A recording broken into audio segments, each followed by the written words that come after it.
Magandang araw bagong Pilipinas. Narito ang Police News Express sa oras na ito. Sa kabila ng paglabas ng bagyong Opong sa Philippine Area of Responsibility, tuloy-tuloy pa rin ang isinasagawang pagtulong ng Philippine National Police sa mga nasalanta. Ayon sa direktiba ni Pangulong Ferdinand Bongbong Marcos Jr., tiniyak ng PNP sa pamumuno ni Acting Chief PNP Police Lieutenant General Jose Melencio Nartates Jr.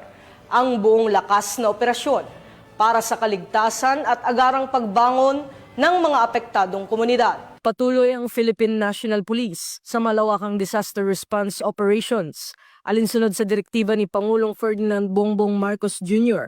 habang nakalabas na sa Philippine Area of Responsibility ang bagyong Opong. Ayon sa pinakahuling ulat ng PNP Subcommittee on Natural Disaster, nakatalaga ang 7,554 police mula sa iba't ibang regional offices at handang umalalay ang 11,118 na miyembro ng Reactionary Standby Support Force para sa clearing operations at pamamahagi ng ayuda. Katuwang ng mga lokal na pamahalaan, namamahala ang pulisya sa mahigit 32,000 evacuation centers, kabilang ang 3,587 na pasilidad na kasalukuyang tinutuluyan ng halos 600,000 na individual mula sa 167,691 na pamilya. Naitala rin ang pagbaha sa 477 na barangay, pagkasira ng 52 kalsada at 12 tulay.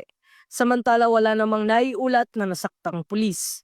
Nakapagsagawa na ang mga PNP Rescue Team ng 47 search, rescue at retrieval operations na nakaligtas sa 6,627 katao at 27 relief missions para sa halos 2,000 na residente sa Region 6, 7, 8 at 13. Naitala rin ang 30 uniform at 5 non-uniform personnel na apektado at 3 pasilidad ng pulisya na nasira. Ayon kay Acting Chief PNP, Police Lieutenant General Jose Melencio Nartates Jr., mananatili ang PNP sa mga komunidad upang tumulong sa pagbangon at pagpapanumbalik ng kaayusan. Dagdag pa ni PNP spokesperson Police Brigadier General Randolph Tuanyo, nananawagan sila sa publiko na mag-ingat sa gitna ng clearing operations at sumunod sa abiso ng lokal na pamahalaan. Samantala tinitiyak naman ng PNP ang tuloy-tuloy na pagbabantay at assistance habang ganap na makarecover ang mga apektadong lugar. At para sa iba pang napapanahong balitang pampulisya,